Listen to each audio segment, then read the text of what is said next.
So hello students, আজকে আমরা শিখব বর্গমূলের পার্ট 2। পার্ট 1 আমরা কি শিখেছিলাম, কি করে বর্গমূল নির্ণয় করতে হয়। আজকে আমরা শিখব পূর্ণ সংখ্যা জিনিসটা কি। তাহলে পার্ট 1-এ আমাদের কোষে দেখি 18.1টা পুরোটা কমপ্লিট হয়ে গেছিল। আজকে আমরা শিখব কি করে কোনো সংখ্যা বা বর্গমূলকে পূর্ণ সংখ্যায় বার করতে হয়। তাহলে পূর্ণবর্গ সংখ্যা কি জিনিস একটু দেখে নিই। ধরো 9 স্কোয়ার সমান সমান কি 9 ইন্টু 9 81। তাহলে 81 যে সংখ্যা, এই সংখ্যাটা একটা পূর্ণবর্গ সংখ্যা, তাই তো?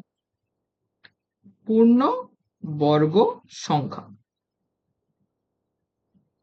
আর 12 স্কোয়ার যদি করি, তাহলে 12 গুণ 12, 12 12 144। তাহলে 144 একটা কি সংখ্যা? 144 একটা পূর্ণবর্গ সংখ্যা।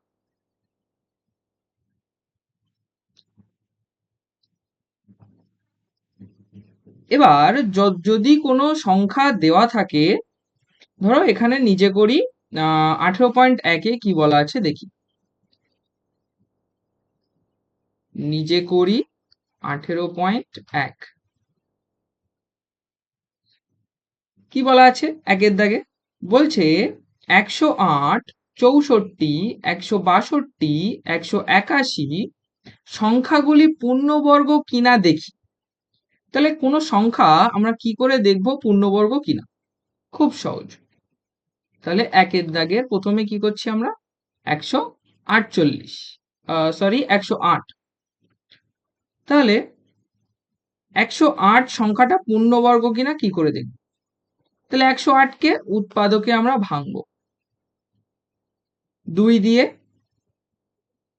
54, 2 দিয়ে 2 দুগুণ 4, 7 দুগুণ 14, 27, 3 দিয়ে 9, 3 তিরিকে 9। তাহলে 108কে যদি ভাঙলে আমরা কি কি পেলাম? 2 গুণ 2 গুণ 3 গুণ 3 গুণ 3। তাহলে দুটো 2 মানে 2 গুণ 2 মানে আমরা কি লিখতে পারি? 2 এর স্কোয়ার। দুটো 3 মানে 3 এর স্কোয়ার ইন্টু 3। তাহলে এখানে এই যে এক্সট্রা 3 আছে, 3 তো কোনো জোড় নেই। এটারও জোড় আছে 2 স্কোয়ার, এটারও জোড় আছে 3 স্কোয়ার, তাহলে 3 এর কোনো জোড় নেই। তাহলে যদি এমন কোনো সংখ্যা থেকে যায় যার কোনো জোড় নেই, তাহলে সেই সংখ্যাটা অর্থাৎ এই যে 108, তাহলে কি লিখতে হবে? 108 পূর্ণবর্গ সংখ্যা নয়।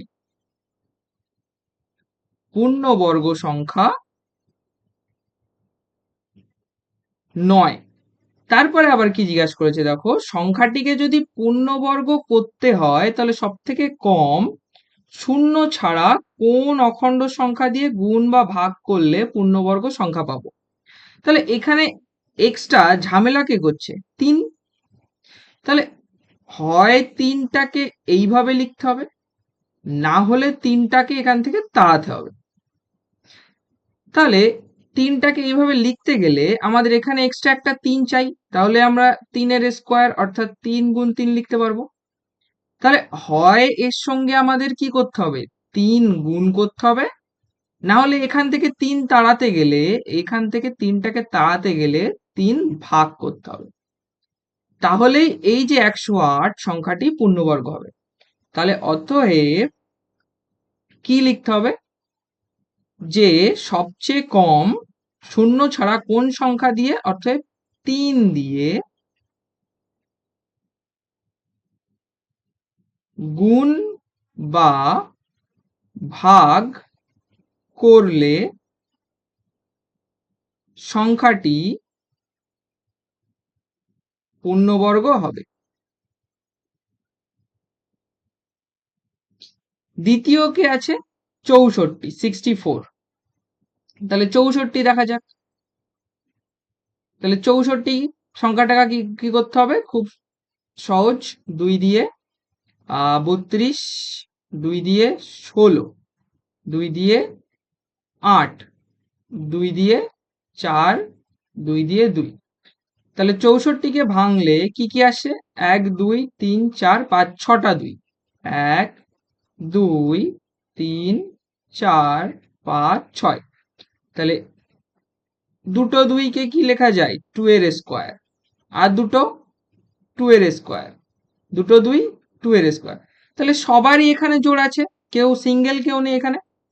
তাহলে অতএব 64 একটি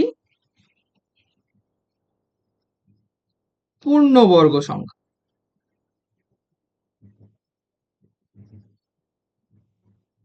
হবে। তারপরে কি আছে? 162। তাহলে 64 হলো, এবারে দেখি 162। তাহলে 162কে একই রকম ভাবে ভাঙতে হবে। 2 দিয়ে 81, 3 দিয়ে 27, 3 দিয়ে 9, 3 3। তাহলে 162কে ভাঙলে কি কি আসবে? 2 3, 2 গুণ আর 4টে 3। তাহলে এখানে 2 সিঙ্গেল আছে, 3 এর স্কয়ার দুটো 3 মিলে, আর এখানে 3 এর স্কয়ার দুটো 3 মিলে। তাহলে এখানে সিঙ্গেল কে আছে? 2। তাহলে হয় 2টাকে এখান থেকে তাড়াতে হবে ভাগ করে, না হলে কি এক্সট্রা আরেকটা 2 গুণ করে সেটাকে 2 এর স্কয়ার আনতে হবে। তাহলে অতএব কত দিয়ে গুণ করতে হবে? অতএব 2 দিয়ে গুণ বা ভাগ করলে সংখ্যাটি পূর্ণবর্গ হবে। তারপরে চলে আসি 81। তাহলে 81 কি পূর্ণবর্গ কিনা দেখা যাক, বা পূর্ণবর্গ না হলে কি করতে হবে। তাহলে 81 3 দিয়ে 27, 3 দিয়ে 9, 3 3। তাহলে 81কে ভাঙলে কে কে আসছে? 1 2 3 4টে 3। দুটো 3 মিলে 3 স্কয়ার, আর দুটো 3 মিলে আবার 3 স্কয়ার। তাহলে কেউ সিঙ্গেল নেই, দুটো এরও ডবল স্কয়ার আছে, এরও স্কয়ার আছে। তাহলে 81 একটি পূর্ণবর্গ সংখ্যা হবে। হয়ে গেল। এবার চলে আসি কোষে দেখি, না নিজে করি 18.2 আছে। চলো নিজে করি 18.2 দেখা যাক।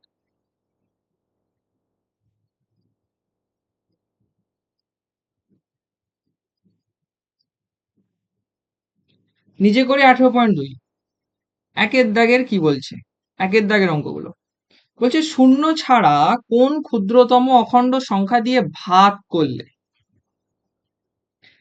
নিম্নলিখিত সংখ্যাগুলি পূর্ণ সংখ্যা হবে হিসাব করি। অর্থাৎ বলছে একটা সংখ্যা দেওয়া আছে এর দাগে 845, এর সঙ্গে কত ভাগ করলে সংখ্যাটি পূর্ণ সংখ্যা হবে। তাহলে 845কে ভাঙতে হবে।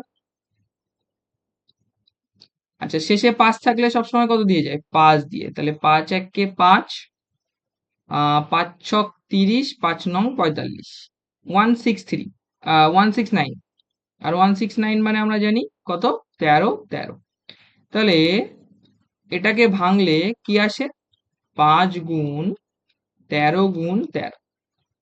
তাহলে 5 সিঙ্গেল থাকছে, অর্থাৎ 5 এর কেউ নেই এখানে, দুটো 13 মিলে 13 স্কয়ার। তাহলে এক্সট্রা কে থাকছে? 5 থাকছে। অর্থাৎ কত দিয়ে ভাগ করতে হবে তাহলে পূর্ণবর্গ হবে? এখানে এক্সট্রা কে আছে? 5। তাহলে 5টাকে তাড়ালেই পূর্ণবর্গ হয়ে যাবে সংখ্যাটা।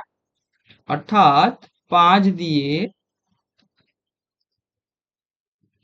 ভাগ করলে সংখ্যাটি পূর্ণবর্গ হবে। এবার চলে আসি বিয়ের দাগে। বিয়ের দাগে কি বলেছে? 450। 450কে কত দিয়ে ভাগ করলে সংখ্যাটি পূর্ণবর্গ হবে দেখা যাক। 450 5 দিয়ে যাবে 90, 2 দিয়ে 45, 3 দিয়ে 15, 3 দিয়ে 5। তাহলে 445-কে ভাঙলে কারা আসছে? 5 গুণ 2 গুণ 3 গুণ 3 গুণ 5। তাহলে দুটো 5, তাহলে কি হবে? 5-এর স্কোয়ার। দুটো 3, 3-এর স্কোয়ার। আর শুধু 2 একাই আছে, তাহলে 2-কে তাহলেই হয়ে যাবে। তাহলে অতএব 450-কে 2 দিয়ে ভাগ করলে পূর্ণবর্গ সংখ্যা হবে। তাহলে দেখা যাক সত্যি কি তাই হয়। 450-কে যদি 2 দিয়ে ভাগ করি তাহলে সংখ্যাটা কি পূর্ণবর্গ? দেখা যাক। 2 দুগুণ 4। ছোট একটা এক্সাম্পল দেখে নিচ্ছি আমরা যে আদৌ হচ্ছে কিনা। তাহলে 5। তাহলে কে আসছে? 2 দিয়ে যদি আমি ভাগ করি 445-কে, 225। তাহলে 225 কার বর্গ? 15। 15-র স্কোয়ার করলে 225 হয়। তাহলে 225 একটা কি পূর্ণবর্গ সংখ্যা।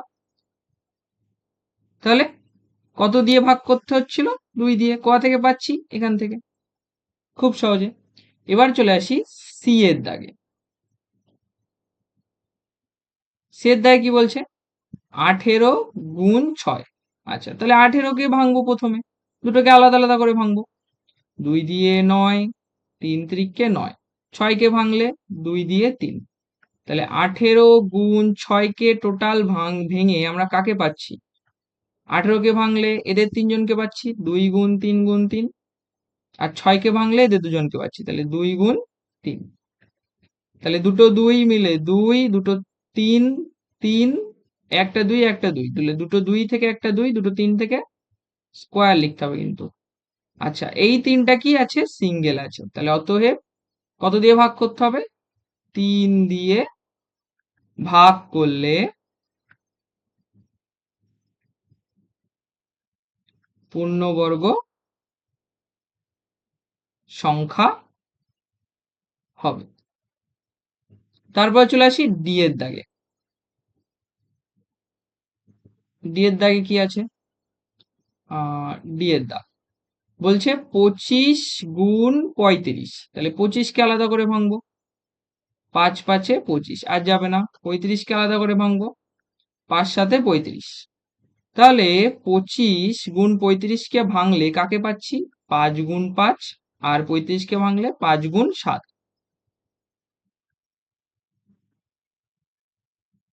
অর্থাৎ এখান থেকে কি পাচ্ছি? 5-এর স্কোয়ার গুণ 5 গুণ 7। তাহলে এক্সট্রা কে আছে? একটা 5 এখানে এক্সট্রা, একটা 7 এক্সট্রা, এদের জোড় নেই। তাহলে এটাকে পূর্ণবর্গ হতে গেলে অতএব কত দিয়ে ভাগ করতে হবে? একটা 5 এক্সট্রা আছে যেটাকে ভাগ করতে হবে, একটা 7, এই দুটোকে তাড়াতে হবে। তাহলে অতএব 5 7-এ 35 দিয়ে ভাগ করলে পূর্ণবর্গ সংখ্যা হবে। চলে আসি 2 এর দাগে। কি বলছে? যে কোন ক্ষুদ্রতম সংখ্যা দিয়ে আগের বার চেয়েছিল ভাগ, এবার বলছে গুণ করলে কোন পূর্ণবর্গ সংখ্যা হবে দেখি। তাহলে 2 এর দাগ, 2 এর হচ্ছে এ, 432। তাহলে একইভাবে 432-কে ভাঙতে হবে। 2 দিয়ে, 2 দুগুণ 4, 2 1-কে 2, 6 দুগুণ 12, 216। 2 দিয়ে কত হবে? 108। 2 দিয়ে 54। 2 দিয়ে 2 দুগুণ 4 7, 3 দিয়ে 9, 3 3-কে 9। তাহলে 432-কে ভাঙলে কে কে পাচ্ছে? 1 2 3, 4টে 2 এবং 3টে 3। তাহলে দুটো 2 মিলে 2 এর স্কোয়ার, আবার দুটো 2 মিলে আবার 2 এর স্কোয়ার, দুটো 3 মিলে 3 এর স্কোয়ার, আর একটা 3। তাহলে এক্সট্রা কে আছে? এই 3। এবার চেয়েছে কি কত গুণ করতে হবে। তার মানে এখানে একটা 3 আছে, তাহলে যদি আর একটা 3 থাকতো এখানে, সাপোজ এখানে যদি আর একটা 3 থাকতো, তাহলে এটাকে 3 গুণ 3 3 স্কোয়ার লিখতে পারতাম, তাহলে সংখ্যাটা পূর্ণবর্গ হয়ে যেত। তাহলে অর্থাৎ কত গুণ করতে পারে, এক্সট্রা একটা 3 গুণ করলেই সংখ্যাটা পূর্ণবর্গ হয়ে যাবে। সুতরাং অতএব লিখতে পারবো, অতএব যে 3 গুণ করলে সংখ্যাটি পূর্ণবর্গ হবে। চলে আসি বিয়ের দাগে। বিয়ের দাগে কি বলেছে, 588 সংখ্যাটা পূর্ণবর্গ হবে কিনা দেখা যাক। 588 কে ভাঙতে হবে প্রথমে 2 দিয়ে। 2 তাহলে কি হবে, 2 দুগুণ 4, 9 দুগুণ 18, 4 দুগুণ 8 হলো। 2 1 2, 4 দুগুণ 8, 7 দুগুণ 14, 147। এটা 3 দিয়ে যাবে, 3 4 12, 3 9 27, তারপরে কি আসবে 7 7। তাহলে 588 কে ভাঙলে কারা কারা আসছে, 2 গুণ 2 গুণ 3 গুণ 7 গুণ 7। তাহলে 2 গুণ 2 1, 2 এর স্কোয়ার, 7 গুণ 7 7 এর স্কোয়ার, এক্সট্রা কে থাকছে 3, তাহলে 3 এর একটা জোড় দরকার 3। তাহলে অতএব এটাকে পূর্ণবর্গ করতে গেলে কি করতে হবে, 3 দিয়ে গুণ করতে হবে। সি এর দাগ কি আছে, 25 গুণ 20। সি এর দাগ 25 গুণ 20, তাহলে 25 কে ভাঙবো, 5 5 এ 25, 20 কে ভাঙবো, 2 10, 2 5। তাহলে 25 গুণ 20 কে যদি ভাঙি, তাহলে 5 গুণ 5 গুণ 2 গুণ 2 গুণ 5, তাহলে দুটো 5 5 এর স্কোয়ার, দুটো 2 2 এর স্কোয়ার। তাহলে 5 এর আর কেউ থাকছে না, সিঙ্গেল থাকছে, তাহলে কত গুণ করতে হবে, 5 এর সঙ্গে যদি আবার একটা 5 গুণ করি তাহলে হয়ে যাবে। তাহলে অতএব কত গুণ করতে হবে, 5 যেহেতু সিঙ্গেল আছে, তাহলে 5 গুণ করতে হবে, তাহলেই সংখ্যাটি কি হবে, পূর্ণবর্গ হয়ে যাবে। তারপরে কি আছে, ডি এর দাগ। ডি 24 গুণ 28, তাহলে প্রথমে 24 কে ভাঙবো, 2 দিয়ে, 12 দুগুণ 24, 2 দিয়ে, 6 দুগুণ 12, 2 দিয়ে, 3 দুগুণ 6। 28 কে ভাঙবো, 2 দিয়ে, 14 দুগুণ 28, 2 দিয়ে, 7 দুগুণ 14, আর যাবে না। তাহলে 24 গুণ 28 কে ভাঙলে কে কে আসছে, 2 গুণ 2 গুণ 2 গুণ 3, আর 28 কে ভাঙলে 2 গুণ 2 গুণ 7। তাহলে দুটো 2 মিলে 2 এর স্কোয়ার, একটা 2 একটা 2 মিলে 2 এর স্কোয়ার। আর কে কে পড়ে থাকছে, একটা 3 থাকছে, এই একটা 2 আর একটা 2 মিলে হয়ে গেছে, একটা 3 থাকছে, একটা 2 আর একটা 7। তাহলে 3 2 7, যাদের কেউ নেই, তাহলে এরা সবাই সিঙ্গেল। তাহলে কত গুণ করতে হবে, অতএব 3 গুণ 2 গুণ 7, তাহলে 3 দুগুণ 6, 6 7 42 গুণ করতে হবে, তাহলেই এই সংখ্যাটা গুণফল পূর্ণবর্গ সংখ্যা হবে।